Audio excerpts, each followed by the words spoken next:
Hey, I'm Charlie. This is Larry, and this is the Larry and Charlie Show. Orange man good, orange man very good. The media and our friends in the Democrat Party kept saying we needed new legislation. We must have legislation to secure the border. But it turned out that all we really needed was a new president. Man, was that a great speech? That was awesome. I'm going to say, okay, it wasn't the State of the Union. It was the joint session of Congress. People have been calling it State of the Union. And you want to know something? I compared the two. Mhm. I couldn't tell the difference. No. It was the exact same thing. So anyways, as far as I'm concerned, okay, I'll call it the joint session, but it was a State of the Union. And boy, was it a powerful State of the Union. It was fantastic. All right, he was actually as strong a president as we've seen. I want to say since Reagan. Strongest president I've ever seen. I'm 35. Oh, okay, you ain't seen Reagan, but Reagan used to stand up there and just with his charisma and be able to dominate like Trump did there. It was great. It was great. It was great, but it was also emotional. I mean, I could tell you. Okay, I'm an old guy, and I tend to look at stuff and it hits me, and I get teary eyed. This made me really teary eyed. This was probably the highlight. I know what clip this is going to be. I almost cried. I had a lot of whiskey, but I almost cried. This is the highlight of the night. And tonight, DJ, we're going to do you the biggest honor of them all. I am asking our new Secret Service Director, Sean Curran, to officially make you an agent of the United States Secret Service.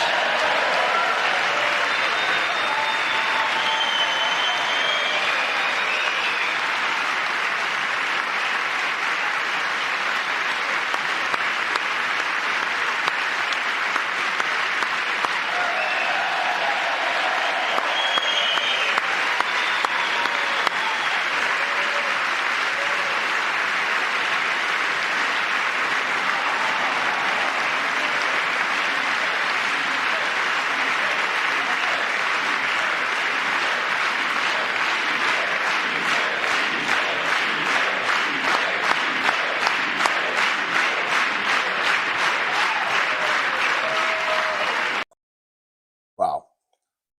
Little DJ, man. Little DJ. DJ from Houston, Texas, who survived brain cancer. Yes, he's 13 years old. He has been alive. He was supposed to die the doctors gave him a death sentence that he'd be dead in 5 months. I know this is an honorary title, but he can't do any worse than the Secret Service that we had in before. So I think he'd be more conscientious. Make him director. It sounds great. The kid knows what he's talking about. I've heard several interviews with him. The kid is not a dummy. He can handle it. He can handle it. He can handle it. But that just kind of shows you the world today. You know, this is a 13-year-old kid, survives. He's a brain cancer survivor. He's still, he's not exactly cancer-free. Oh, yeah, well. He's still fighting it. And, it was a touching moment. It was. It really was. But the right side of Congress, we didn't hear anything out of them. They just kind of sat there like this is dumb. It was amazing to me how the Democrats just sat there. And not only that, they didn't cheer for the kid that got into West Point. Right. They didn't cheer for the tributes that were made to the girls that died from the illegal immigrants. Right. And maybe that's guilt that they feel, or maybe they're that lockstep with this bullshit that they're involved in that they cannot show any remorse or joy or anything like that. Even when this is a president working for both sides, the thing, I'm more convinced than now, people say, well, they haven't learned their lesson. They have a bigger plan, right? And I'm a conspiracy theorist that fortunately over the last, 5 years, everyone's come true. Right. The Democrats are dedicated to a thing that's bigger than we imagine. The Democrats are wired into one world government.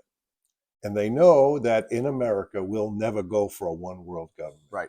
So what they've decided to do is they're going to destroy the American culture so that once it's destroyed, the one world government will be more acceptable to people because the problems are so great, they're going to look for solutions. Well, that's what all communist and socialist governments do. They take and they destroy religion, Mm-hmm. which I mean, That's it. I don't think anybody would argue that.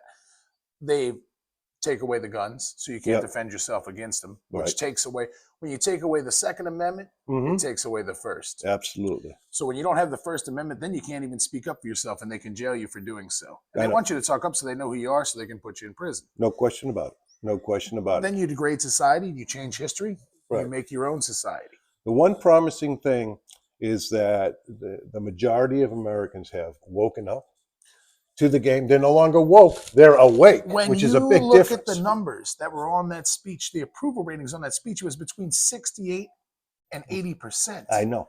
CNN polls, We're 68%. 68 of CNN viewers. I know. And that had to piss the head off no end. But anyways, it is what it is. But even some of the hard-nosed Democrat pundits that usually come on and they will just say any ideological thing they can say to get past the argument said, they couldn't believe that the Democrats sat down. Now, some, like a lady that you're about to hear from in a second, they noted that it was a beautiful thing, but then had to put a terrible rhetoric behind it. Yeah, the reason we're going to show you this one is basically we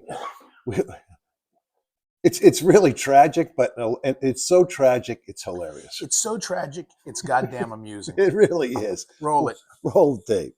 But I think this was a lesson in finding one thing that you let yourself feel. And I let myself feel joy about DJ. And I hope he's alive for another, 95 years, right? And I hope he lives and the life he wants to live. He wants to be a cop. He knows what he wants to do. And maybe when you have childhood cancer, that crystallizes for you. And I hope he has a long life as a law enforcement officer.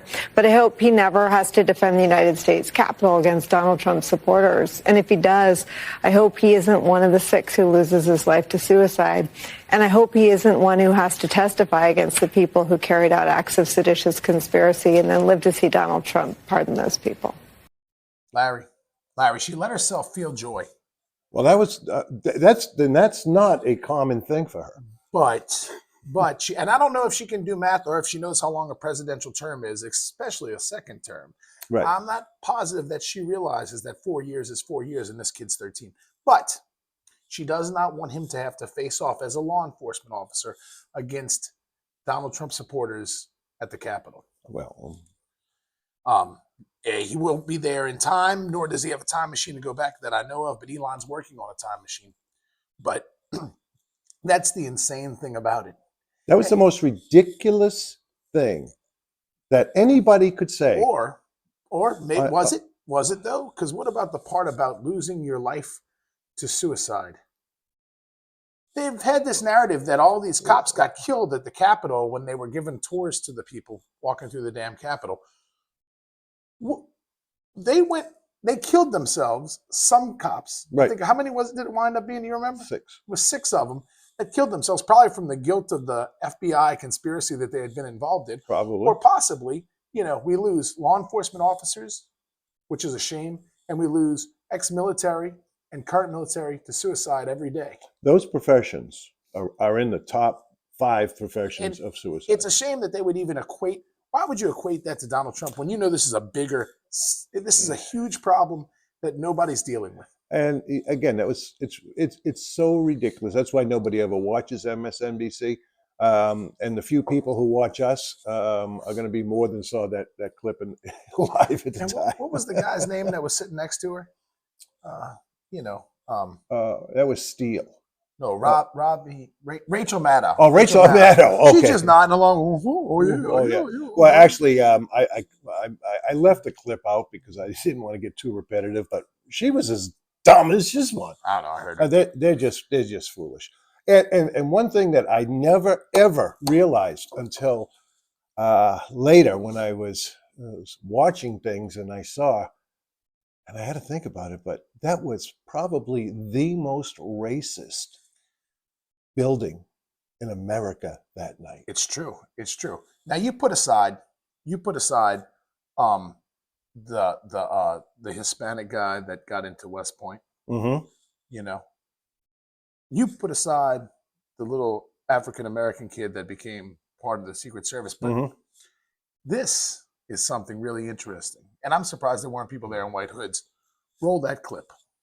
You know, seems like a blatant disrespect for the House, and it wasn't coming from Representative Green. It was coming from the men behind him on the right side who were telling him and yelling, "Sit down." I mean, it felt like I was watching something in a history class of racists yelling at an elderly black man challenging the president of the United States not to cut medical care for the sick.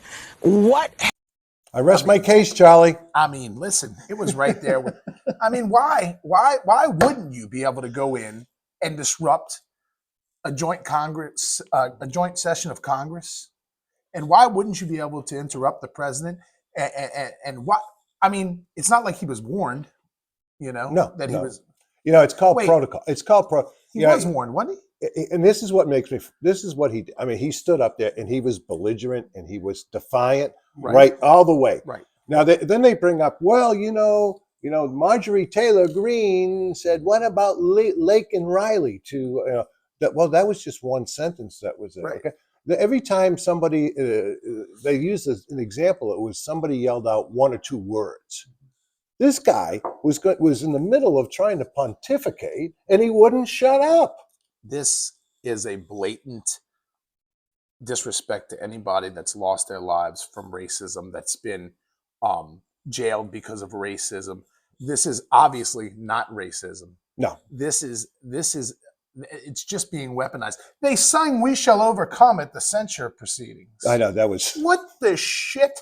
It's I don't know. unbelievable. I don't know, but we've said enough.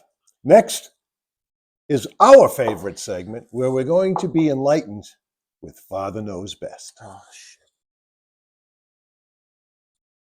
Here for our segment of Fathers Knows Best, I got my father, who says he knows best. Larry? All right, Charlie. We've been talking about the Trump speech and when he addressed the joint sessions of Congress. We kind of like to know your opinion of how that speech went. I think it was a wonderful speech. When he said, "No matter what you say, I'll never be able to please the Democratic Party." And it's a shame, because once in a while, I think we should be able to get together. And some of the things that happened, I mean, they didn't even get up and stand up to applaud anything. It was sad. And it's getting to where, I don't know what happened to the Democratic and the Republican deal. They can't get together at all. And that's not very helpful to the country. Okay. Do you feel that the Republicans were unreasonable in their approach towards Al Green? Oh, no, I think that he was way out of line, that he shouldn't have disrupted everything like that. It was just childish, and I don't think you should go about that. We've had respect for Democratic presidents in the past, and I think he should have had the same for Donald Trump. If you have something to say it somewhere else, but not there. Okay. Finally, Charlie, to wrap this up, I know you're a Democrat. A registered Democrat, but I haven't voted Democrat in a very, very long time. Okay. When you look at how the Democrat Party has behaved and how the Republicans have accomplished what they've accomplished, how do you compare the two? What's your thoughts on that? Well, obviously, the Republican Party has a leader. They know where they're going. They've been listening to the public, and they're doing what he said he would do. Whereas the Democratic Party, they do what they want to do, and it's not always right. So it's really just a sad thing. What do you think about the annexation of Puerto Rico? I think it's wonderful. You're the only one. All right, that's been Fathers Knows Best.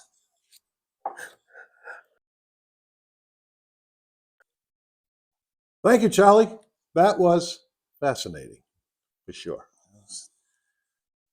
Now, moving on, there's been a lot of developments with Elon and Doge. Trump's first cabinet meeting, he had Elon sitting in the cabinet meeting, not at the table, but behind, and he had Elon stand up and address the cabinet. And then he said, then somebody says, "Well, what's the cabinet think about?" Asked Trump, "What's the cabinet think about Elon and Doge?" So Trump says, "I don't know. Ask the cabinet." And the cabinet, they all started applauding like, they wanted to do it. And Trump says, "Good, because if they said no, I would have kicked them out of here." Trump has made it very clear that Elon is just an advisor. He's just advising. Oh, he does not make decisions. He's He not recommends. making decisions. He's making recommendations. And you need a guy to make recommendations because, he's got good ideas. The man builds goddamn rocket ships. He invented PayPal. Come on, man. I know. He's not, obviously, he's probably the smartest man in America right now. And has been since he was a younger man than he is now. Oh, no question. You got to have a little brain power for this. You know what the funny thing is? The top two people in our, right now in the administration, Donald Trump and Elon Musk, are working 24/7. Elon's actually sleeping in the Doge offices. I mean, that's how dedicated he is to this. And he's the richest man in the world. But neither one of them is getting paid. But the Democrats who are the ones getting all the advantages are bitching like hell. I want to show you something about what do they think about Elon. Let's watch this. My question to Elon Musk, and what the hell are you doing here in America? Go back to South Africa.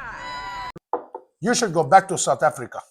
What the shit was that? I have no idea. But if somebody was to say that about her and say, "You shall go back to Puerto Rico," we'd be racist. Oh, she'd say Puerto Rico is part of the United States, and we'd have to remind her that it's not. No, it's a territory. It's a territory, a possession, whatever you'd like to call it, but it's not part of the United States. It is not. And we should have taken Cuba instead of Puerto Rico in that deal. That was a terrible move. There's no question about that. No question about that.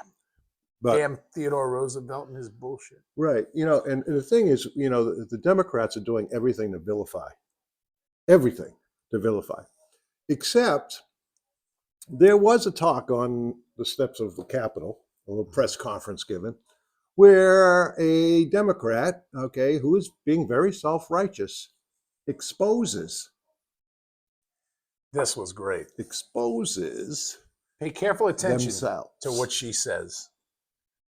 You don't care about this country, and that is unacceptable if you claim to be the president of the United States. So we are here. We are not going anywhere. We are going to continue to fight back, and we are going to continue to speak lies to his truth, to his stealing, and to his cheating. Thank you. We are going to speak lies to his truth. Hey, I didn't say it. He didn't say it. That wasn't AI. That was actually a Democratic congresswoman from California who said that. Have you ever heard of a guy named Sigmund Freud? Yes. It was a term called a Freudian slip. Yes. I think that was it. That was it. That was the definition. Was amazing. It was. This isn't the first Democrat that's done this either. This has happened like 7 times since Trump's been in office. It's great. I love it when they do it. They just have absolutely no clue. I mean, here's the thing: is they are rudderless. Now the scuttlebutt that's coming out, the leaking, quote unquote, from Tuesday night's episodes, is that there's a lot of Congress people and Senate people saying we have no leadership. We didn't know what to do. Nobody told us. Okay, so whoever organized, Talib and the bartender or the chick, the one that's married to her brother. Yeah, that's look. Who you elect?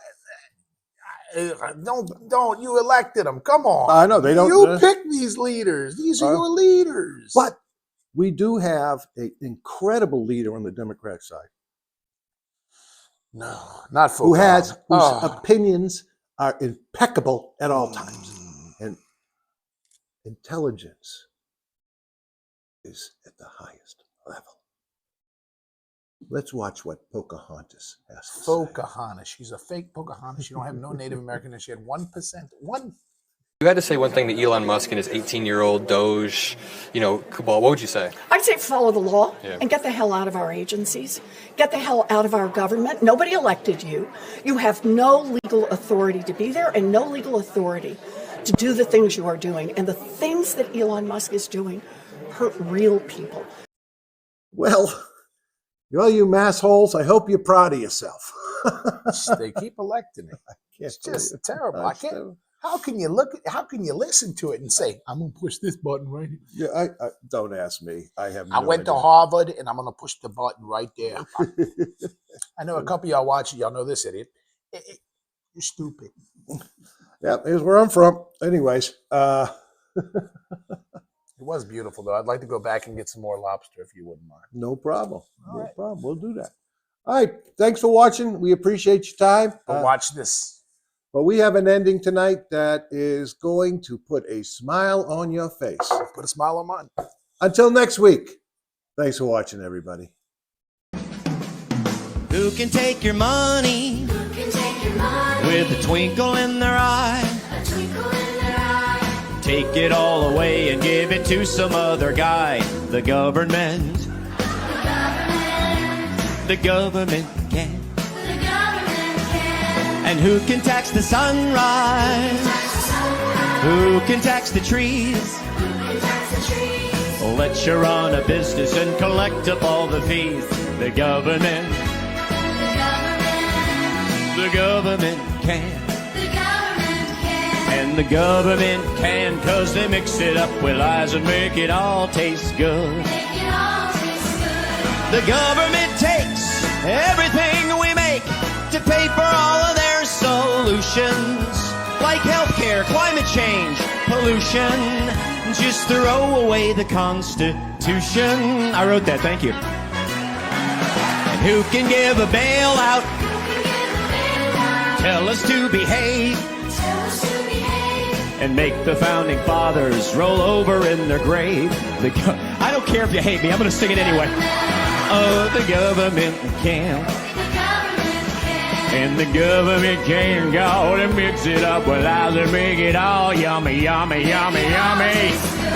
The government takes everything. They're all power hungry and malicious.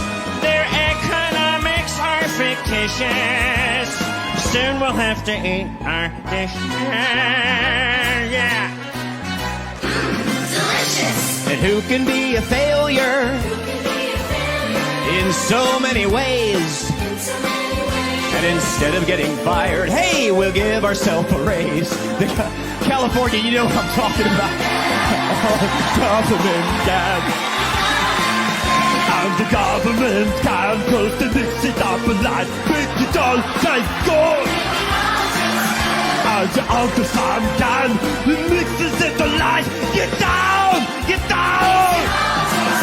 And I feel so good. I could